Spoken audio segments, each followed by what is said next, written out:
ஒரு சின்ன பொண்ணு வயலோரத்துல நடந்து போகும்போது காலுல முள்ளு குத்திருது.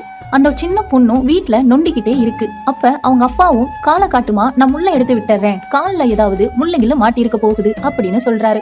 அதுக்கு அந்த சின்ன பொண்ணும், வேணாம்ப்பா, எனக்கு யாரும் முள்ள எடுக்க தேவையில்லை, முள்ள எடுக்கிறத நினைச்சாலே எனக்கு ரொம்ப பயமா இருக்கு அப்படின்னு சொல்லுது. அவங்க அப்பாவும் சரின்னு விட்டுறாரு.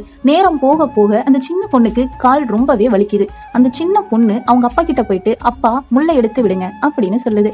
அவங்க அப்பாவும் கண்ணை மூடுமான்னு சொல்லிட்டு அந்த முள்ள டப்புன்னு எடுத்துடுறாரு. அப்ப அவங்க அப்பா, இந்த சின்ன முள்ளு குத்தின பிரச்சனைய பார்த்து நீ காலையில இருந்து சாயந்தரம் வரைக்கும் அந்த வலிய அனுபவிச்சிருக்க குட்டிமா, அப்பா சொல்றத ரொம்ப நல்லா கேட்டுக்கோ. உனக்கு வர பிரச்சனைகளை பார்த்து நீ பயந்து ஓடுனா நீ வாழ்க்கை முழுக்க அந்த பிரச்சனைகளை பார்த்து பயந்து ஓடிக்கிட்டே தான் இருக்கணும். அதுவே ஒரு தடவை நீ அந்த பிரச்சனைகளை எதிர்த்து நின்னு ஃபேஸ் பண்ணிப்பாரு, அதுக்கப்புறம் அந்த பிரச்சனை உன் வாழ்க்கையில எத்தனை தடவை வந்தாலும் நீ பயந்து ஓடவே மாட்ட அப்படின்னு சொல்றாரு. இந்த கதை உங்களுக்கு பிடிச்சிருந்தா லைக் அண்ட் ஷேர் பண்ணி நம்ம சேனலை சப்ஸ்கிரைப் பண்ணிக்கோங்க.